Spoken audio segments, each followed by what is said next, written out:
Մարիա հեռուստասերիալում բոլոր դեպքերը շարունակվում են զարգանալ անակնկալ շրջադարձերով, նոր հուզումներ, ճակատագրական բացահայտումներ և կորուստներ բերելով հերոսների կյանք։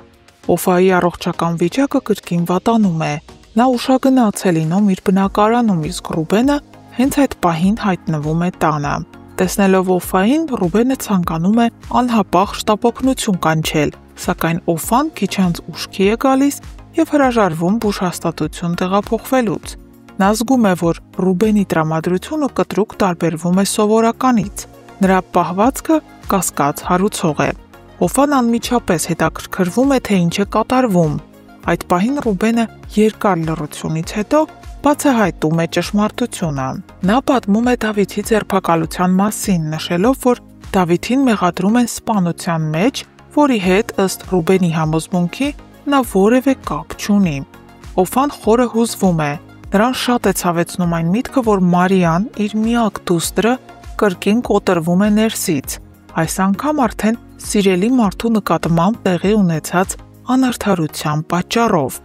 Այդ լուրից հուզված Օֆան խոստանում է ամեն ինչ անել իր առողջության վերականգնման համար, միայն թե Ռուբենը կարողանա օգնության ձեռք մեկնել Դավիթին ու ազատել նրան կեղծ մեղադրանքից։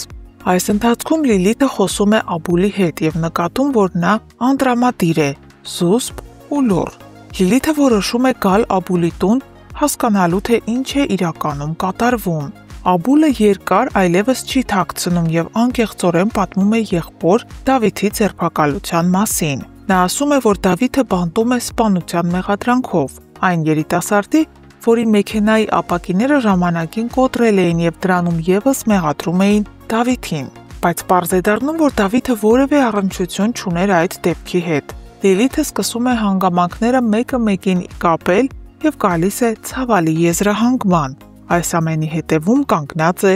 Ռաֆը։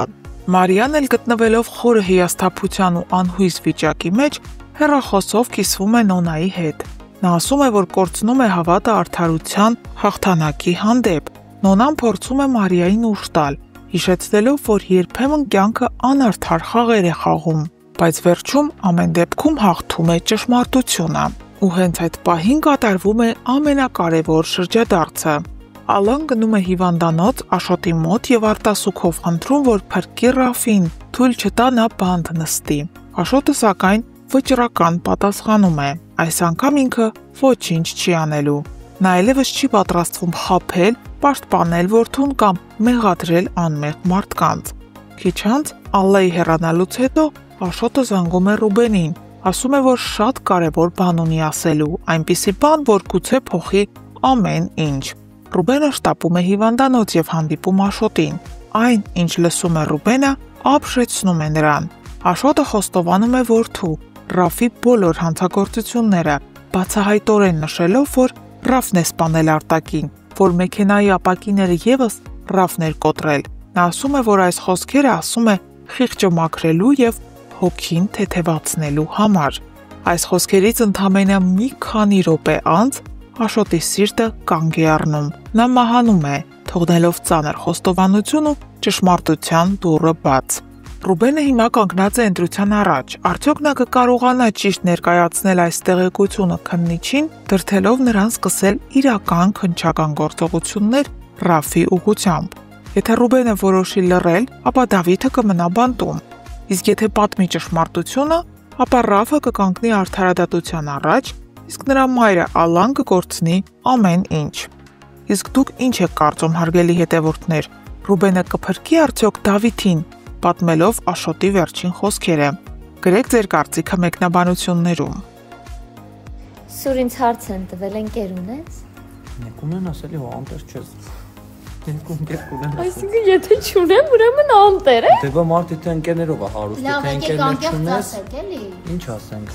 Որ կամարի ընկեր ունես։ Եվ ով է այդ ընկերը։ Դա չբարձրաձայն ենք ամեն դեպքում։ Իսկ թվում է բոլորից համար բարձր։ Ոնց է ինչ որ բան ստեղեք, չեմ կանտարի։ Դու լավ ես։ Կարայինք չեմ ընկի օրինակ տանը լինեինք։ Ես կգնայի անկապ։ Ես սուրճ կխմեի տանը, սուրճ։ Ընկերները կարաման են մի Ասկովեն և կամարը։ Այսար։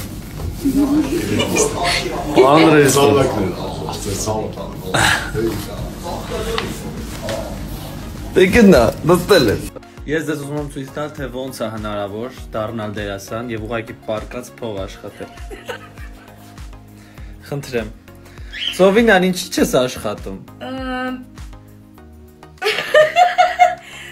Ալլա, աշխատի։ Որովհետև չգիտեմ։ Այսօր եմ նկարահանման։ Այսօր նեժնի նկարահանում է, էլի։ Անիմս գովազդն եմ անի։ Չէ՞ սուր։ Նեժնին ես սպասում եմ, երբ դու իրան գովազդ կանես։ Ես Վարդանի կյանքից եմ ուզում։ Կրավաթս քանդելա մեջը պարկելա։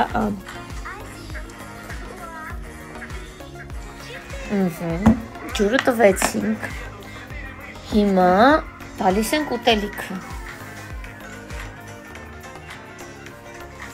Հələ մի բան է ես եմ իրան խանգարում, իրան մլծիկից խանգարում եմ, կտրում եմ իրան։ Ես էլ եմ ուզում սա։ Время пройдет, и ты забудешь все, что было. С тобой у нас, с тобой у нас. Բայց ես տաղանդա մեր Էլենչոն։ Սուրենը կրևանում, թե ուրա թամին, ես 2 րոպե շուտ հասել եմ։ Հար Կրիշնային։ Կրիշնային։ Չգիտեմ։ Ես պատրաստ եմ։ Մենք ֆիլտրով ենք story անում, որ մեր տանջված դեմքերը չտենակ։ Երեխեք դուք գիտեք մենք ինչ բարդ տեսարան ենք խաղացել այսօր, երկուսով, այն որ ուժ չունենք։ Հա, սպառվել ենք, բայց ասա որ ժամը 6:10 ես դեռ ուրա։ TV-ում եմ։ Դեռ նկարահանման եմ, ես բայդրությամբ պետք է նոր կրկնեմ առավոտին 9:30-ից էստեղ եմ, 3:00-ից եւ վաղ էստեղ եմ։ Я в плену, помогите։ Այսենց վաղեմի ընկերներով Գևորգին ուսանողական տարիների ընկերն է, իսկ Ռոմելը իմ լավ ընկերն է։ Եկեք պրեմիերային։ Այո, Սպասեք առաջիկա արված սերիալներին։ Երևի կհայտնվի։ Երևին որն է հայտնվելու է, չէ՞ Գրիգ։ Այո։ Ես այսօր այնքան բան եմ հասցրել անեմ, ուղղակի չեք կարա պատկերացնեք, իսկ պատկերացնելու համար մենակ մի բան կասեմ։ Ժամը 6-ն է լինում, ես մինչև հիմա սուրճ չեմ հասցրել խմեմ, ինձ թվում է այդքանով ասվածը, թե այս առավոտից ինչ վազուզոցի մեջ եմ։ Ինձ 2 կիլո համբերություն, 3 կիլո ներվ